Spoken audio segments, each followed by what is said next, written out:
नमस्कार सभी को।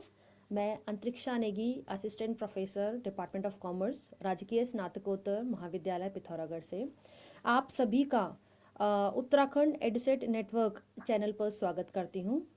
इस पहल के अंतर्गत आज मैं आपके सामने faculty of commerce and management Shridev Suman Uttarakhand विश्वविद्यालय बादशाही थौल टिहरी गढ़वाल में जो न्यू एजुकेशन पॉलिसी 2020 के अंतर्गत बीकॉम सिलेबस का निर्धारण किया गया है, तो उसके हिसाब से पहले मैं थोड़ा सा कोर्स के बारे में आप लोगों को समझाऊंगी। फिर बिजनेस ऑर्गेनाइजेशन मैनेजमेंट का एक टॉपिक मैं इसमें बाद में आपको एक्सप्लेन करूंगी। तो आगे बढ़ते हैं। सबसे पहले मैं थोड़ा सा आपको ब्रीफ बता देना चाहती हूँ, क्योंकि ये फर्स्ट सेमेस्टर का सिलेबस के बारे में हम डिस्कस कर रहे हैं। तो क्वेश्चन पेपर का पैटर्न रहेगा, आपके टाइम रहेगा 3 घंटे का। मैक्सिमम मार्क्स 100 मार्क्स का होगा एंड 100 मार्क्स का भी डिवीजन है। 75 मार्क्स एक्सटर्नल एग्जाम के होंगे, 25 मार्क्स इंटरनल एग्जाम्स के होंगे। और उसमें भी पेपर्स की सब क्लासिफिकेशन है। पेपर को पेपर सेक्शंस में बांटा गया है, जैसे सेक्शन ए और सेक्शन बी। जो सेक्शन ए होगा उसमें total 8 short answer type questions होंगे, जिसमें स्टूडेंट्स को कोई 5 क्वेश्चंस के बारे में आंसर करना होगा और हर क्वेश्चन सेक्शन ए में 6 नंबर का होगा। और सेक्शन बी की बात करें तो 6 लॉन्ग आंसर टाइप क्वेश्चंस उसमें होंगे, जिसमें स्टूडेंट्स को एनी 3 कोई 3 का जवाब देना होगा। और सेक्शन बी में जो क्वेश्चंस हैं, प्रत्येक क्वेश्चन 15 नंबर का होगा। सो इस प्रकार आपके एक्सटर्नल में 75 मार्क्स का पेपर होगा बीकॉम ऑनर्स कोर्स का हर सब्जेक्ट के बारे में, और 25 मार्क्स का इंटरनल होगा। अब आगे बात करते हैं जो बिजनेस ऑर्गेनाइजेशन मैनेजमेंट सब्जेक्ट है, इसका जो मैंने टॉपिक चूज़ किया है। तो ये basically BCom first year first semester में है। इसका कोड है BC103A। सो इसके 6 क्रेडिट्स हैं और आप उनकी वेबसाइट पे देख सकते हैं। मैक्सिमम मार्क्स 25 + 75 में डिवाइड किया गया है। तो इसी सब्जेक्ट के अंतर्गत एक टॉपिक आज मैं एक्सप्लेन करना चाहूँगी, the evolution of theories of management, प्रबंध के सिद्धांतों का विकास। सबसे पहले हमें समझना होगा प्रबंधन क्या होता है। जैसे कि हम सब जानते हैं मैनेजमेंट, हर चीज़ का मैनेजमेंट हम अपने दिन की शुरुआत भी एक मैनेजमेंट से करते हैं। कितने बजे उठना है, कितने बजे हमें ऑफिस पहुंचना है, कितने बजे हमें ऑफिस के असाइंड टास्क को कंप्लीट करना है। या किसी भी छोटे बच्चे को आप उदाहरण ले सकते हैं, सुबह उसका भी एक अपना रूटीन होता है। चाहे अनचाहे हर किसी का एक प्रबंधन की प्रक्रिया होती है। इसी प्रकार हर ऑर्गेनाइजेशन में मैनेजमेंट का एक अहम किरदार है। उसके बारे में हम समझेंगे कि वो मैनेजमेंट जो हम प्रबंधन, हम ये शब्द आम भाषा में अक्सर सुनते आए हैं, तो इसका असल में धीरे धीरे ग्रोथ, धीरे धीरे विस्तार किस तरीके से हुआ, क्या क्या थ्योरीज धीरे धीरे आई जिसने इस मैनेजमेंट की फील्ड में रेवोल्यूशन, प्रगति लाना शुरू कर दिया। तो सबसे पहले हम समझेंगे कि अलग अलग परिभाषाएं क्या हैं प्रबंधन की। बहुत सारे ऑथर्स हैं जिन्होंने प्रबंधन मैनेजमेंट को डिफाइन करने की कोशिश की है, तो मैंने कोई 4 जो top and most popular authors हैं उनकी डेफिनेशन को एक्सप्लेन करूंगी। Lawrence A एप्ले said management is the development of people and not the direction of things. तो उन्होंने सीधी शब्दों में यही बोला कि मैनेजमेंट जो हम किसी भी ऑर्गेनाइजेशन में काम करते हैं, at the end of the day it is the people, it is the human resource only who is going to work। जो हमारा मानव संसाधन है जो उस ऑर्गेनाइजेशन के लिए काम करेगा। तो लॉरेंस ए एप्ले के अनुसार जब हम मैनेजमेंट प्रबंधन को परिभाषित करते हैं, उनके अनुसार हम प्रबंधन एक मनुष्य, इंसान, मानव संसाधन के ऊपर अप्लाई करते हैं, ना कि किसी एक पर्टिकुलर मशीनरी या एक स्पेसिफिक टूल पे। जोसेफ मेसी ने डिफाइन किया, management is defined as the process by which a cooperative group directs action towards common goals. Again management का, प्रबंधन का एक और अहम किरदार है कि जो भी ऑर्गेनाइजेशन ने उद्देश्य निर्धारित किए हैं अगले 1 साल के लिए, 2 साल के लिए, 5 साल के लिए, तो प्रबंधन का एक दायित्व बनता है कि वो उस गोल को अचीव करने में ऑर्गेनाइजेशन की मदद करें. So it's a process by which a cooperative group directs action towards common goals. एक दिशा की तरफ संचालित करने को भी प्रबंधन कहा जाता है. Peter F. Drucker, the most popular author in this field, said management is the multi-purpose organ that manages a business, manages a manager, and manages the worker and the work. मतलब मैनेजमेंट का काम सिर्फ एक physical instruction देना नहीं है, सिर्फ manager को मैनेजमेंट करना नहीं है. मैनेजमेंट का उद्देश्य 360 डिग्री बहुमुखी विकास करना एक ऑर्गेनाइजेशन का उसका दायित्व होता है, जिसमें उन्होंने निर्धारित किया है कि किसी भी मैनेजमेंट में वो न सिर्फ बिजनेस का मैनेजमेंट होता है, न सिर्फ मैनेजर का मैनेजमेंट होता है, लेकिन वर्कर का एज वेल एज वर्क काम का भी मैनेजमेंट किया जाता है. ये परिभाषा है पीटर एफ ड्रकर की. एंड फाइनली हेनरी फ्योल की एक परिभाषा है, to manage is to forecast and to plan, to organise, to command, to coordinate and to control. ये फिर उन्होंने और उसको विस्तारित इसकी परिभाषा को किया कि जब हम मैनेजमेंट की बात करते हैं तो मैनेजमेंट में फोरकास्टिंग, पूर्वाभास, प्लानिंग, ऑर्गेनाइजिंग, लोगों को कैसे ऑर्गेनाइज किया जाए, रिसोर्सेज को कैसे ऑर्गेनाइज किया जाए, कमांड, लोगों को कैसे डायरेक्ट किया जाए कि वो उस कमांड को जो बातें कही गई हैं वो एक्चुअली वही काम करें, वही काम समझे. तो कमांड को भी मैनेज करना इम्पॉर्टेंट है. कोऑर्डिनेट एंड टू कंट्रोल, ये सारे हेनरी फ्योल की परिभाषा में मैनेजमेंट को डिफाइन किया गया है, परिभाषित किया गया है. अब हम समझेंगे कि मैनेजमेंट की क्या क्या विशेषताएं हैं, प्रबंधन की विशेषताएं. सबसे पहले जैसे कि हमें पता है कि मैनेजमेंट एक ऐसी चीज़ नहीं है जो हम एक बार करेंगे और ख़त्म हो जाएगा. तो it's a process, it's a on going process. ये नितांत चलने वाली एक प्रक्रिया के अंतर्गत आती है. पहले ऑर्गेनाइजेशन बनेगी, उसकी एक अपना प्रोसेस है. फिर ऑर्गेनाइजेशन फॉर्म करने के बाद उसके एम्प्लॉयज़ कहाँ से आएंगे, उनको सैलरीज कहाँ से मिलेंगी, उनका वर्क स्ट्रक्चर क्या होगा, ये सारे एक प्रोसेस के अंतर्गत आता है. तो ये एक महत्वपूर्ण विशेषता है प्रबंधन की कि ये एक प्रोसेस है, एक चलने वाली प्रक्रिया है, ये कभी रुकती नहीं है. Secondly, it's a universal activity. जैसे कि मैंने शुरुआत में ही बोला, जब हम प्रबंधन की बात करते हैं, प्रबंधन यूनिवर्सल है, मतलब पूरे विश्व में हर जगह प्रबंधन की अपनी परिभाषा है, प्रबंधन का अपना महत्व है. हम स्कूल लाइफ से बात कर लें, जब हम छोटे बच्चे होते हैं तब से बात कर लें, जब हम किसी ऑर्गेनाइजेशन में काम करते हैं, ये सब जगह एप्लीकेबल है. हर किसी का मैनेजमेंट का तरीका अलग हो सकता है, लेकिन management is something which is all pervasive, सब जगह प्रेजेंट रहेगा. Thirdly, it's a goal oriented process. Definitely management जो ऑर्गेनाइजेशन में भिन्न भिन्न श्रेणी में लोग काम करते हैं, तो उनका मुख्य उद्देश्य है कि जो ऑर्गेनाइजेशन ने अपने लिए मुख्य बिंदु निर्धारित किए हैं अगले 5 साल के लिए, 10 साल के लिए, उसको अचीव करना भी एक मैनेजमेंट की अहम विशेषता है कि गोल ओरिएंटेड है. एक पर्टिकुलर दिशा के तरफ ले जाने में मैनेजमेंट काफ़ी मददगार साबित होता है.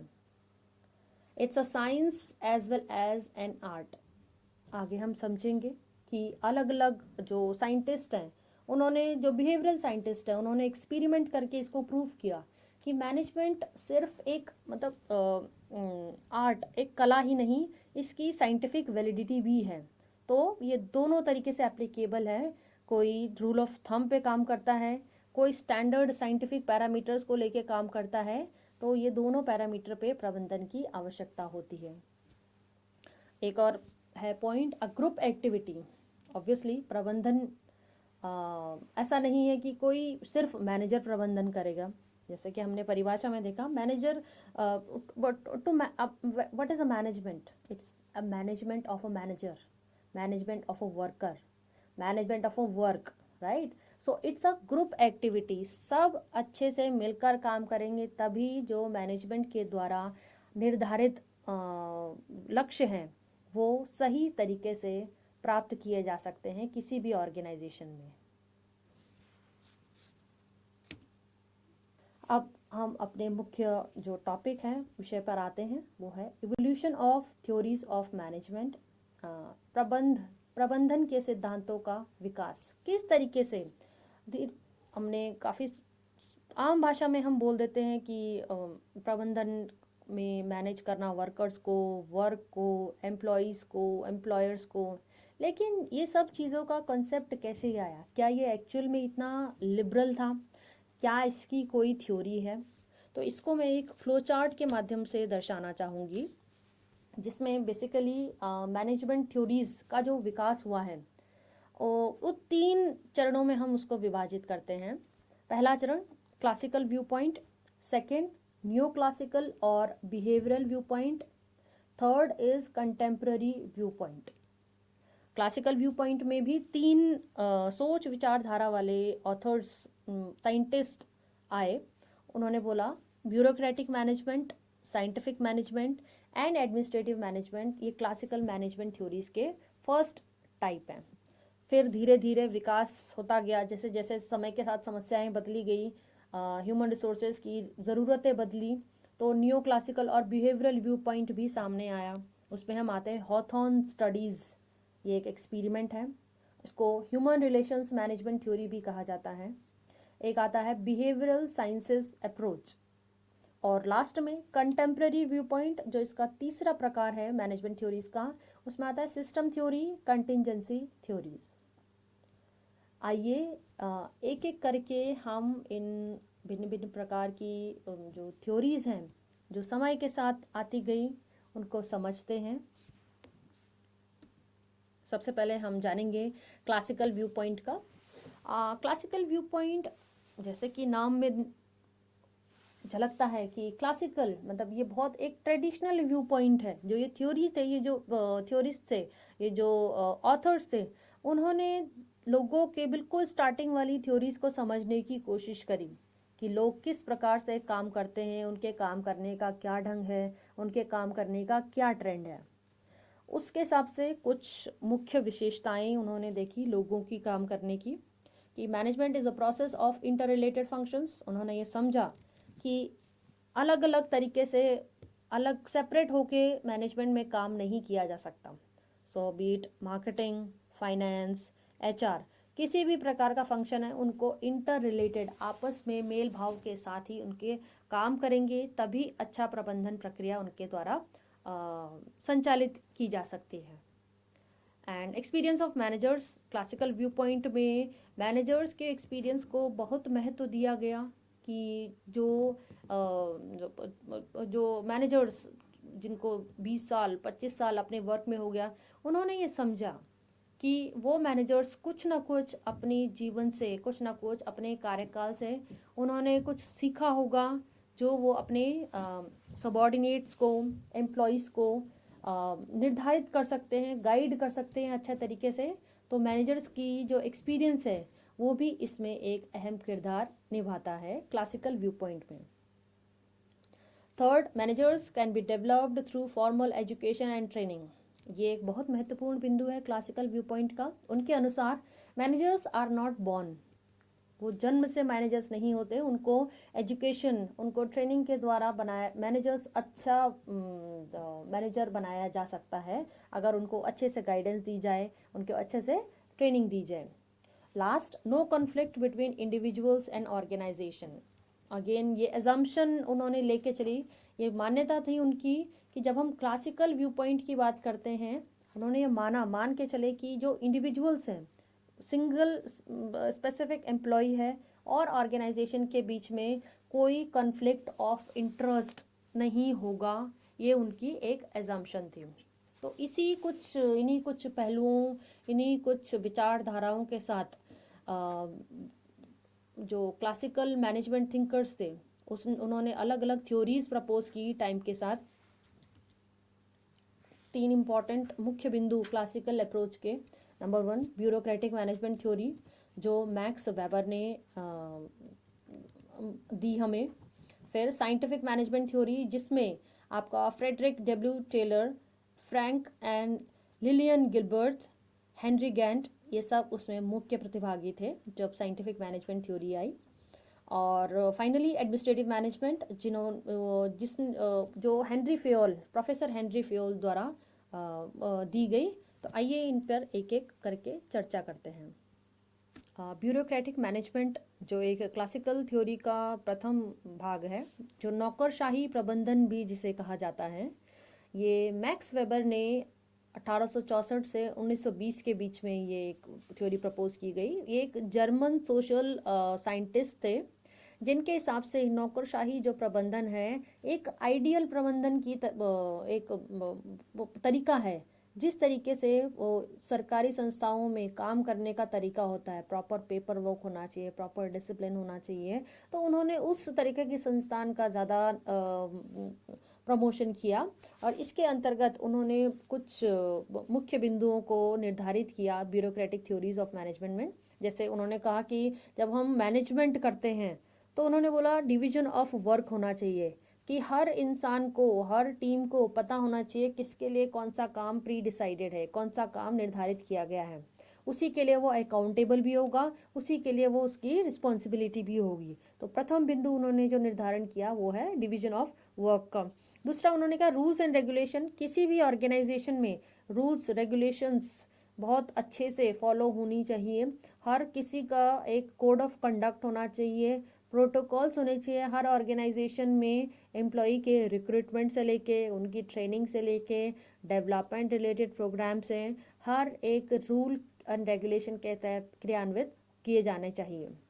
हिरार्की ऑफ अथॉरिटी, अगेन ये डिवीजन ऑफ वर्क का ही एक एक्सटेंशन है, कि कौन सा इंडिविजुअल किसको अप्रोच करेगा। जैसे ए बी सी, कौन सा मैनेजर कौन सी एम्प्लॉयज़, जैसे प्रोडक्शन मैनेजर की बात करें तो प्रोडक्शन मैनेजर जो है प्रोडक्शन डिपार्टमेंट के अंडर जितने भी एम्प्लॉयज़ होंगे उनके लिए रिस्पॉन्सिबल होगा। एचआर मैनेजर एचआर डिपार्टमेंट के अंडर जितने भी एम्प्लॉयज़ होंगे उनके लिए रिस्पॉन्सिबल होगा। मतलब एक हिरार्की ऑफ अथॉरिटी होनी चाहिए, कि इंडिविजुअल को, एम्प्लॉयज़ को पता होना चाहिए कि उनका इमीडिएट बॉस, इमीडिएट सुपरवाइज़र कौन है, जो वो हिरार्की ब्रेक करके किसी और हिरार्की में जाके अपनी कंप्लेंट रजिस्टर नहीं कर सकते। ये एक रूल्स एंड रेगुलेशंस का भी एक पार्ट आता है। फिर तीसरा मुख्य बिंदु था इम्पर्सनल रिलेशन। इम्पर्सनल रिलेशन बहुत ही उन्होंने ये भी किया कि किसी भी ऑर्गेनाइजेशन में जो भी इंडिविजुअल काम करता है, they are working there just for the sake of money and remuneration. So उन्होंने कहा कि किसी भी ऑर्गेनाइजेशन में अगर कोई इंडिविजुअल काम करता है तो उनके साथ personal relationship, personal feeling develop करने की ज़रूरत नहीं है। उनको एक हाईली फॉर्मल और प्रोफेशनल एनवायरनमेंट दिया जाना चाहिए जिसमें वो काम करें। कोई भी इनफॉर्मल रिलेशनशिप मेंटेन ना की जाए। रिकॉर्ड कीपिंग, हर टाइप का जो काम किसी भी ऑर्गेनाइजेशन में होगा उसका प्रॉपर रिकॉर्ड होना चाहिए। हर ऑर्गेनाइजेशन का, हर एम्प्लॉई में का कोई भी अगर कोई डॉक्यूमेंट होता है उसको फिजिकल हार्ड कॉपी के फॉर्म में एक रिकॉर्ड कीपिंग, एक रिकॉर्ड रूम मेंटेन होना चाहिए जिसमें वो सारे दस्तावेज उसमें सेव हो पाए। वेज अर्नर, अगेन मैंने बोला कि इसमें ये माना गया कि जिस भी ऑर्गेनाइजेशन में जो भी एम्प्लॉई काम करता है वो मुख्यतः सैलरी या रेम्यूनरेशन पर्पस के लिए ही काम करते हैं। इसलिए एम्प्लॉई को, एम्प्लॉयर को एक इम्पर्सनल रिलेशनशिप मेंटेन करना है, कोई भी पर्सनल रिलेशनशिप मेंटेन करने की आवश्यकता नहीं है। और न्यूट्रलिटी होनी चाहिए ऑर्गेनाइजेशन की एम्प्लॉई के प्रति, ताकि जो काम एम्प्लॉयज़ एक्चुअली ऑर्गेनाइजेशन के लिए करने आए हैं वो उनको भली भांति क्रियान्वित कर पाएँ। अब हर बात के दो पहलू होते हैं, तो उन्होंने भी जो ये अलग अलग थ्योरीज प्रपोज की ब्यूरोक्रेटिक थ्योरीज ऑफ मैनेजमेंट, इसके भी कुछ एडवांटेजेस हैं, कुछ डिसएडवांटेजेस हैं। अब जो एडवांटेजेस की हम बात करें तो जैसे specialisation, structure, predictability, better productivity, कि एक स्पेशलाइज्ड एनवायरनमेंट क्रिएट हो जाता है, क्योंकि एक इम्पर्सनल एनवायरनमेंट क्रिएट हो रहा है, न्यूट्रल एनवायरनमेंट क्रिएट होता है, लोग वही काम करते हैं जो काम करने के लिए वो ऑर्गेनाइजेशन में डेजिग्नेट हुए हैं, इसलिए एक स्पेशलाइजेशन डेवलप होती है। एक स्ट्रक्चर है, क्योंकि एक हिरार्की ऑफ अथॉरिटी है, हर एम्प्लॉय को पता है in case of any miss happening और या कोई भी डाउट हो तो उनको इमीडिएट सुपरवाइज़र के साथ जाके कंप्लेंट करनी है, उनको अपनी एक हिरार्की पता है। इससे एक स्ट्रक्चर, एक डिसिप्लिन का माहौल भी ऑर्गेनाइजेशन में क्रिएट होता है। प्रेडिक्टेबिलिटी, अगेन रूल्स हैं, रेगुलेशंस हैं हर ऑर्गेनाइजेशन में, तो हर एम्प्लॉय को पता रहेगा कि उनके स्कोप ऑफ एक्शन क्या रहेगा, उनके काम करने का दायरा कहाँ तक सीमित है, तो प्रिडिक्टेबिलिटी भी एक इसका मुख्य बिंदु है। बेटर प्रोडक्टिविटी, जब हम इसकी बात करते हैं ब्यूरोक्रेटिक मैनेजमेंट की, क्योंकि इसमें rules, regulations, guidelines, proper protocol, code of conduct ये सब फॉलो होता है, तो इसके वजह से अच्छी प्रोडक्टिविटी भी ऑर्गेनाइजेशन को देखने को मिलती है, क्योंकि एम्प्लॉयज़ फोकस्ड हैं अपने काम करने की तरफ। ओके, डिसएडवांटेजेस में की बात करें, it's a time consuming process, definitely हर बात का पेपर रिकॉर्ड करना है, पेपर वर्क मेंटेन करना, it's a time consuming, lots of paper work, it needs lots of space to maintain all those papers, so इसके लिए भी ये एक डिसएडवांटेज के फॉर्म में गिना जा सकता है।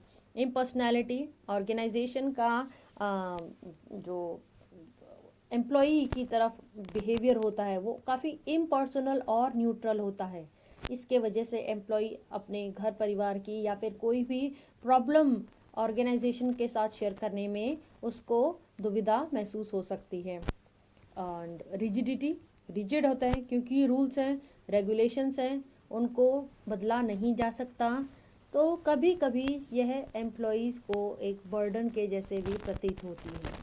और फाइनली डिपार्टमेंटलाइजेशन, हर डिपार्टमेंट को, हर काम को डिपार्टमेंट में डिवाइड कर देना भी ब्यूरोक्रेसी थ्योरी का ही एक मुख्य बिंदु है।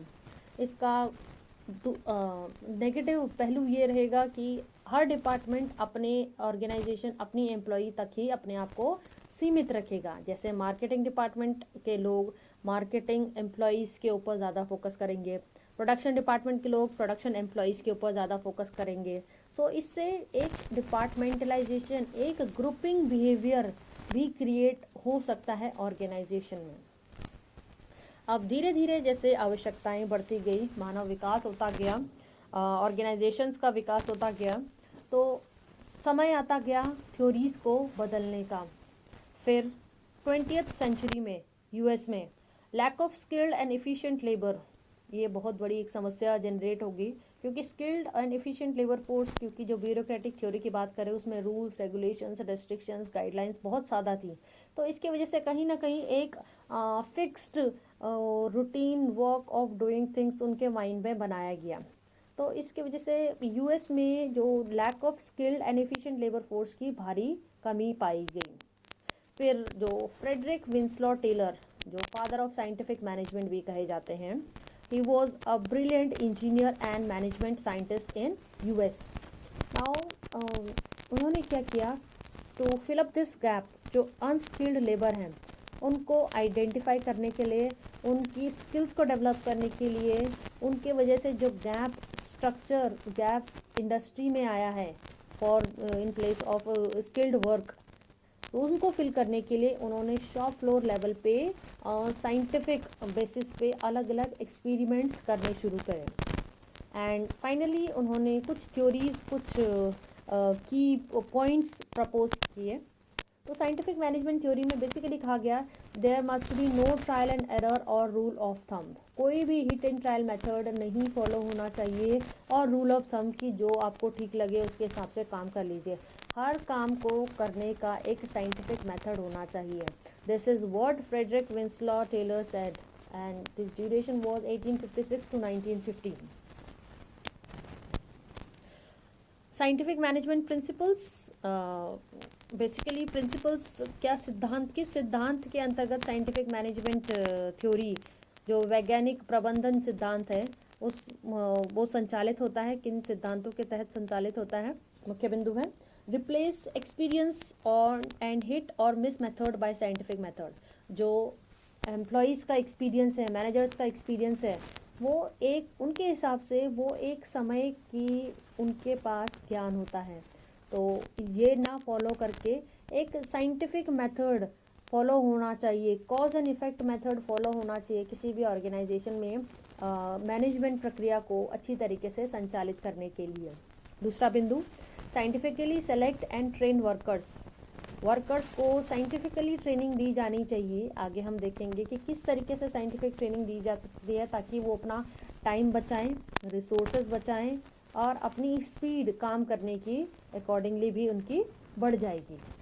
Division of work for job specialisation, ये हमने ब्यूरोक्रेटिक थ्योरी में भी देखा था कि जॉब स्पेशलाइजेशन को मेंटेन करने के लिए हर एम्प्लॉय का ऑर्गेनाइजेशन में डिवीजन ऑफ वर्क होना चाहिए कि किस एम्प्लॉय को क्या डिपार्टमेंट का काम है, क्या कौन क्लर्क है, कौन टेक्निकल स्टाफ है, कौन आईटी स्टाफ है, उनको क्लियर स्पेसिफिकेशन पता होना चाहिए। Cooperation between management and worker, तो this is what all the time the management need. Worker और मैनेजमेंट के बीच में एक अच्छा मेल भाव होना चाहिए ताकि वो समझ पाएँ एक दूसरे की ज़रूरतों को। ऑर्गेनाइजेशन ने जो गोल सेट किया है वो वर्कर्स की मदद से उस गोल को अच्छे से अचीव कर पाए। Finally development of each man to his greatest efficiency, यहाँ पर भी उद्देश्य यही है कि हर एम्प्लॉय जो ऑर्गेनाइजेशन के लिए काम करता है उनकी तरक्की में, प्रोफेशनल ग्रोथ में ऑर्गेनाइजेशन एक अहम किरदार निभाए। तो ये साइंटिफिक मैनेजमेंट थ्योरीज के कुछ सिद्धांत थे। अब इनकी टेक्निक्स की हम बात करेंगे। टेक्निक्स में आता है time study, motion study, functional foremanship and differential piece wage plan, standardisation and simplification. सबसे पहले बात करते हैं टाइम स्टडी की। ये एक साइंटिफिक मेथड, ये एक एक्सपेरिमेंट के थ्रू एक टेक्निक निकल के आई कि किसी भी ऑर्गेनाइजेशन में काम करने के कार्य दिवस कितने होने चाहिए। किसी भी ऑर्गेनाइजेशन में अगर कोई इंडिविजुअल एक मशीनरी पे काम करता है, उस काम को करने में एक एम्प्लॉय को कितना टाइम लगता है, उसके एस्टिमेशन से ऑन एन एवरेज कोई भी ऑर्गेनाइजेशन पता लगा सकती है कि उनका आइडियल आउटपुट एक पर्टिकुलर टाइम फ्रेम में कितना होने वाला है। For example, under time study they found कि एक दिन में एक एम्प्लॉई 5 यूनिट तैयार कर सकता है, तो ऑन एन एवरेज 5 दिन में एक एम्प्लॉई 25 यूनिट तैयार कर सकता है। उसी प्रकार 5 दिन में 10 एम्प्लॉई 50 यूनिट तैयार कर सकते हैं। तो इसी प्रकार एक एस्टिमेशन किया जा सकता है टाइम स्टडी का कि ऑन एन एवरेज वो कितना यूनिट एक्चुअल में प्रोड्यूस कर पाते हैं। दूसरा आता है आपका motion study, how work had been done, the best way to perform their work.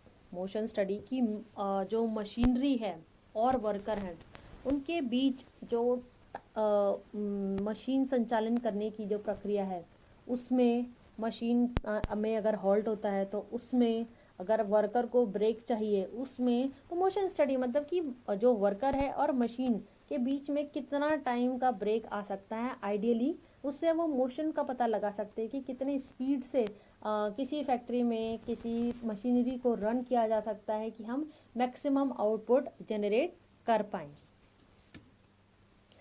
एक और इम्पॉर्टेंट है फंक्शनल फोरमैनशिप, जिसमें हम फोरमैन के बारे में बात करते हैं कि फोरमैन कौन होता है। Foreman is a person who is in charge of the operational level workers, जो बेसिकली जो ग्राउंड लेवल पे वर्कर्स काम करते हैं, राइट, जो फैक्ट्री वर्कर्स होते हैं उनको गाइड कौन करता है, foreman. Now again this scientific management theory says कि एक फोरमैन हर डिपार्टमेंट, हर विंग, हर टेक्निकल पार्ट के लिए रिस्पॉन्सिबल नहीं होना चाहिए। So again, Taylor proposed that the role of a foreman must be divided properly. तो उन्होंने प्रपोज किया कि एक फैक्ट्री मैनेजर होगा, फैक्ट्री मैनेजर के अंडर प्लानिंग इंचार्ज होगा, प्रोडक्शन इंचार्ज होगा। प्रोडक्शन इंचार्ज के अंडर होंगे gang boss, repair boss, inspector, speed boss. Planning incharge के अंडर होगा instruction card clerk, route clerk, time and cost, disciplinarian. And इन सब के अंडर भी कुछ कुछ वर्कर्स उनको असाइन किए जाएंगे। बेसिकली इसका मकसद ये है कि प्रॉपर डिवीजन ऑफ वर्क, कि एक ही इंडिविजुअल के ऊपर सारा बर्डन ना हो। जैसे प्लानिंग इंचार्ज वो सारी चीज़ों को प्लान करेगा, प्लानिंग इंचार्ज का इंस्ट्रक्शन कार्ड क्लर्क का रोल रहेगा कि वो सारी इंस्ट्रक्शंस प्रॉपर्ली डिज़ाइन करे, उनको कम्युनिकेट करे अपने वर्कर्स को जो एक्चुअली मशीनरी में काम करेंगे। Root clerk, they will define the entire process of the production, कि प्रोडक्शन प्रोसेस कैसे होके निकलेगा, किन किन प्रोसेसेस से होके, किन किन रूट से होके एक प्रोडक्ट की मैन्युफैक्चरिंग होगी, वो डिफाइन करना एक रूट क्लर्क का काम रहेगा। टाइम एंड कॉस्ट क्लर्क, वो देखेगा कि किसी भी काम को करने के लिए कितने कॉस्ट की आवश्यकता है, कितने टाइम की आवश्यकता है, क्या ये कम किए जा सकते हैं या ये बढ़ रहे हैं, इस सब का निर्धारण टाइम एंड कॉस्ट क्लर्क द्वारा किया जाता है। डिसिप्लिनरियन, उसका काम है ओवरऑल डिसिप्लिन को ऑब्जर्व करना, कोई कन्फ्लिक्ट ना हो, कोई झगड़ा ना हो किसी के बीच में, और जो बातें समझाई गई हैं instruction card clerk, route clerk, time cost clerk उनके द्वारा, तो वो एम्प्लॉयज़ को अच्छे से समझ आए, कोई डाउट ना रहे, वो डिसिप्लिनरियन का एक अहम किरदार है। प्रोडक्शन इंचार्ज में आएगा gang boss, repair boss, inspector and speed boss. Gang boss will be the head, will be the leader of entire team. जो भी समस्याएं प्रोडक्शन इंचार्ज की टीम के अंतर्गत आएंगी वो गैंग बॉस को रिपोर्ट की जाएंगी। रिपेयर बॉस, रिपेयरिंग, अगर कोई मशीनरी में फॉल्ट आता है तो वो रिपेयर बॉस की हेल्प से करेक्शन किया जा सकता है, उनका काम रिपेयरिंग का ही मुख्यतः रहेगा। Inspector, who will inspect, who will see, who will guide, who will check the functioning of machinery, functioning of the workers. Machinery और वर्कर को भली भांति काम करने का संचालन इंस्पेक्टर द्वारा निर्धारित किया गया है। स्पीड बॉस का काम रहेगा कि स्पीड को मॉनिटर करे। स्पीड को मॉनिटर करना बहुत ज़रूरी है, क्योंकि कई बार एम्प्लॉयज़ ज़्यादा प्रोडक्शन के वजह से, ज़्यादा एक्सेसिव स्पीड में काम करने की वजह से हो सकता है उनकी प्रोडक्ट की क्वालिटी रिड्यूस हो जाए। तो स्पीड बॉस का काम रहेगा कि वो स्पीड को माइन्यूटली मॉनिटर करें, जहाँ ज़रूरत है वो स्पीड को कंट्रोल करें।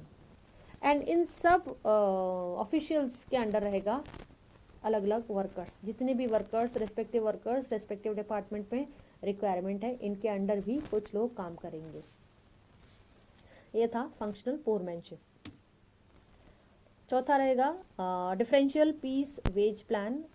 The efficient workers are paid more wages than inefficient work, and those worker who produce less than standard number of pieces are paid wages at a lower rate. ये again एक मुख्य पहलू scientific management द्वारा निर्धारित किया गया कि differential piece wage plan, कि हर एम्प्लॉय की अपनी एक कैपेसिटी होती है, अगर वो स्टैंडर्ड तरीके से काम करेंगे उनमें वो कैलिबर डेवलप नहीं हो सकता। तो उन्होंने क्या किया कि एम्प्लॉयज़ की वेजेस का निर्धारण उनकी प्रोडक्टिविटी के हिसाब से करने लगे, और उनकी इफ़िशेंसी के हिसाब से भी उनका वेज, उनकी सैलरी रेम्यूनरेशन का निर्धारण किया जाने लगा। फॉर एग्जांपल, अगर कोई ज़्यादा प्रोडक्ट बनाता है एक दिन में, उसकी ज़्यादा सैलरी, कम बनाता है तो कम की सैलरी, कोई अच्छे से काम करेगा तो उसके लिए ज़्यादा रेम्यूनरेशन, एंड जिसके काम में थोड़ी सी इफ़िशेंसी कम होगी उसके लिए कम रेम्यूनरेशन पे किया जाएगा। तो डिफरेंशियल पीस वेज प्लान की सिंपली आइडेंटिफाई करना है कौन सा वर्कर कितने प्रोडक्ट प्रोड्यूस करेगा, उसके प्रोपोर्शनेट उसको पेमेंट की जाएगी। ज़्यादा प्रोडक्ट ज़्यादा प्रोडक्शन ज़्यादा पेमेंट, कम प्रोडक्ट कम प्रोडक्शन कम पेमेंट, ज़्यादा इफ़िशिएंट ज़्यादा पेमेंट, कम इफ़िशिएंट कम पेमेंट। तो differential piece wage plan is अलग अलग लोगों के लिए एक डिफरेंशियल प्लान किया गया कि उनको अलग अलग तरीके से पेमेंट हम करेंगे। Standardisation and simplification. Standardization of work, it refers to the process of setting standards for every business activity, कि स्टैंडर्ड बेंचमार्क निर्धारित किए जाएं। किसी भी ऑर्गेनाइजेशन में काम करने की एक बेंचमार्क है कि आइडियली हम फॉर एग्जांपल आइडियली ये डिसीजन लिया जाएगा ऑर्गेनाइजेशन में कि कोई भी worker on an average scientific management principles को देख के कि कोई भी worker on an average 5 units per day produce करेगा. That will become standardisation of work. And simplification of work is removing all the barriers.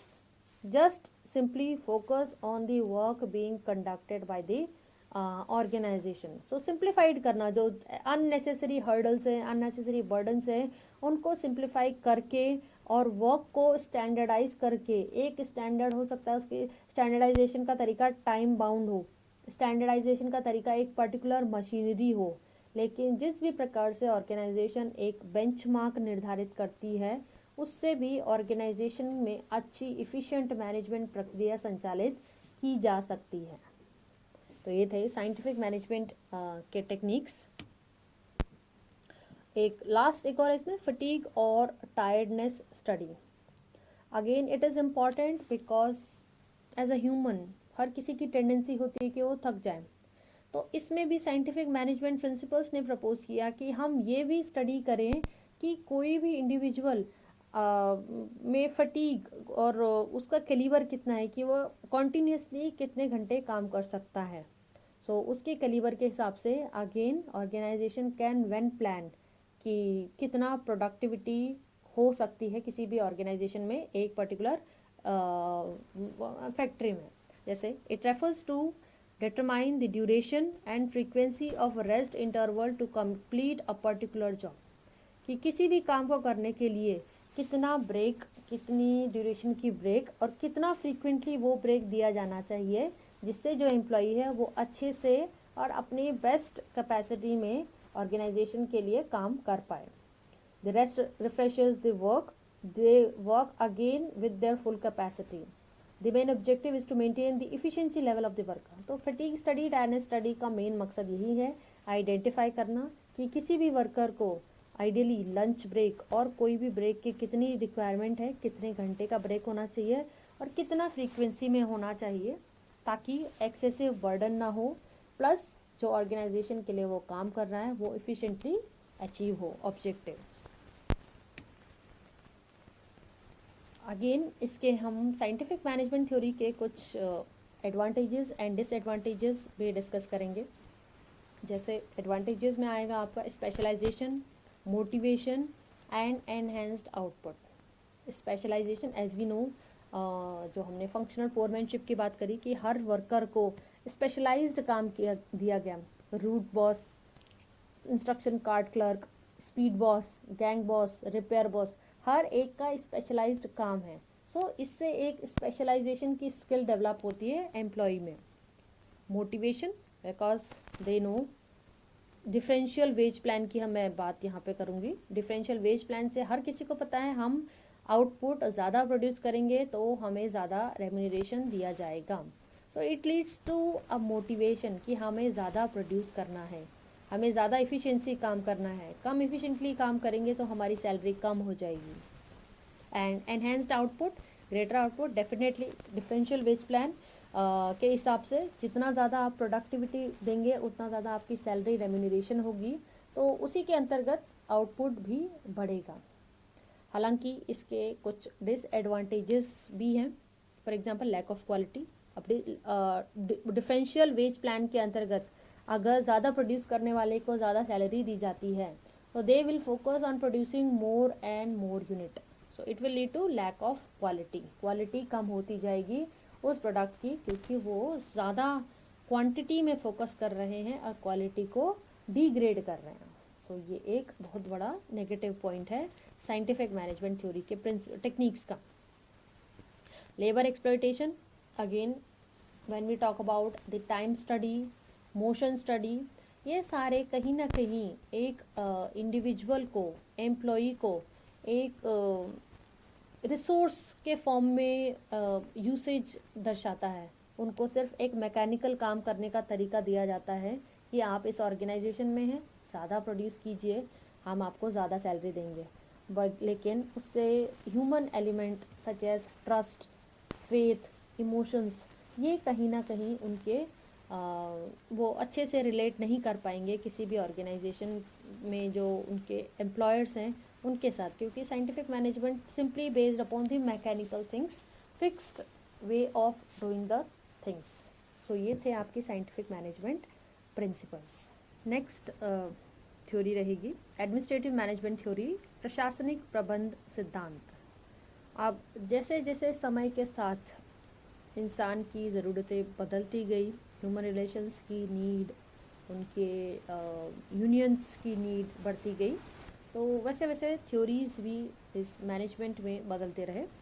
तो हेनरी फ्योल जो French industrialist थे, उन्होंने पाया कि जो साइंटिफिक मैनेजमेंट थ्योरी, इससे पहले जो हमने ब्यूरोक्रेटिक थ्योरी डिस्कस करी, वो एक मैकेनिकल तरीके से एक एम्प्लॉई को काम करने के लिए मजबूर करती है, जिसमें जैसे for example differential wage plan की बात कर लो, जहाँ पर एम्प्लॉई को ज़्यादा सैलरी दी जाएगी अगर वो ज़्यादा प्रोड्यूस करते हैं, ज़्यादा इफ़िशियंसी ज़्यादा सैलरी।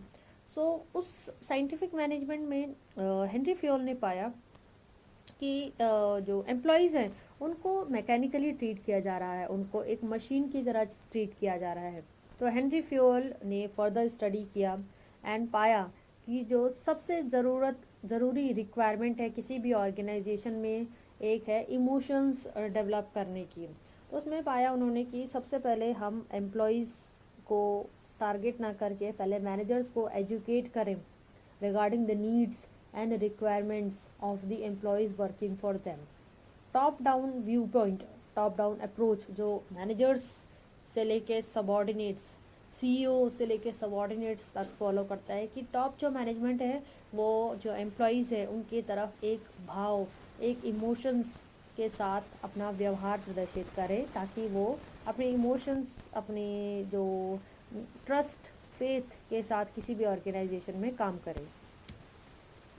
हेनरी फ्योल ने 14 सिद्धांत मैनेजमेंट के प्रपोज किए हैं जो एम्प्लॉई सेंट्रिक हैं। किसी भी ऑर्गेनाइजेशन में जो एम्प्लॉई काम करता है उस कहीं ना कहीं उसको मोटिवेट करता है कि ये 14 प्रिंसिपल अगर ऑर्गेनाइजेशन में काम कर रहे हैं तो मतलब वह ऑर्गेनाइजेशन एक आइडियल ऑर्गेनाइजेशन समझी जा सकती है काम करने के लिए। 14 पहले मैं लिस्ट बता देती हूँ।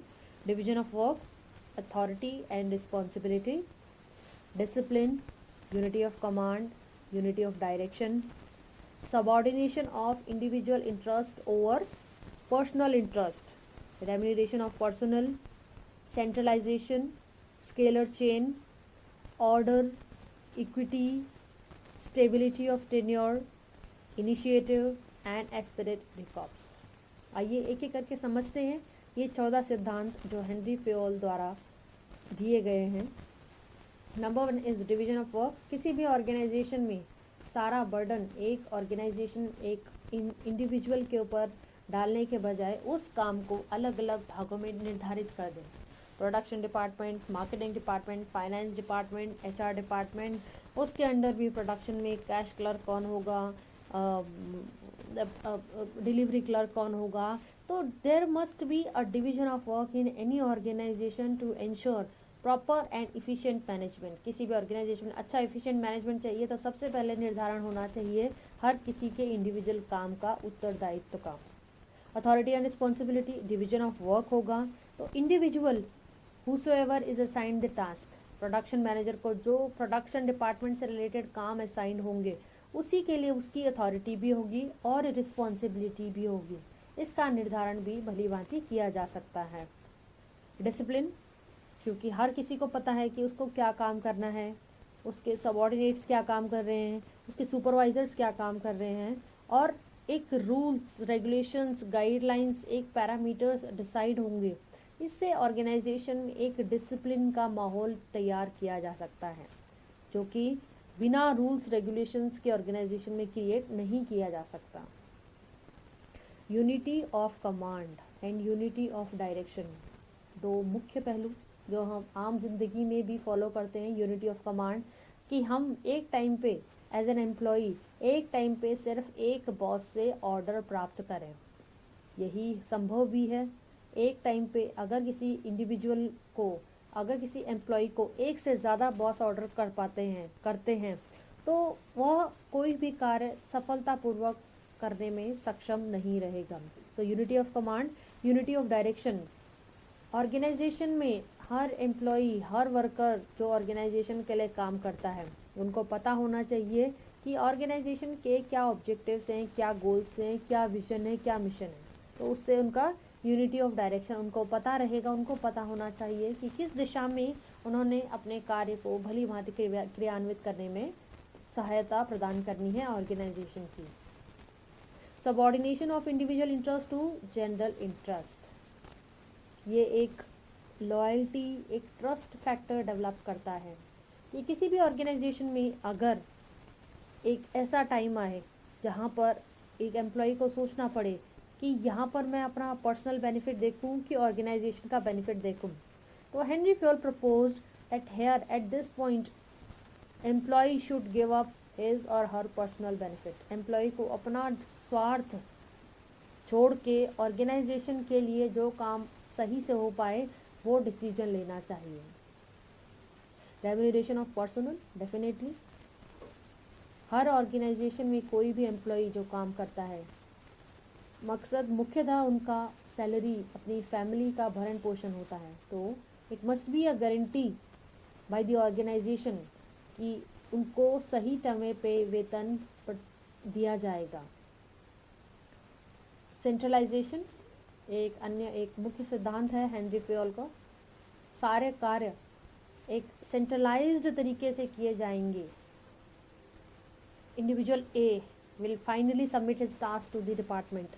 Individual B will finally submit his task to the department. So centralization से ये मदद होगी कि उनको जो एक एम्प्लॉयज़ हैं इधर उधर नहीं भटकना पड़ेगा। उनको सारे काम एक जगह पे एकत्र होके सम्मिलित करने का मौका मिलेगा। वहाँ पे डिस्कशन किया जा सकता है, किसने काम अच्छा किया, ख़राब किया, ऑर्गेनाइजेशन के लिए क्या काम अच्छा है। वहाँ पे एक मीटिंग का गठन भी किया जा सकता है। Scalar chain, this is a kind of hierarchy.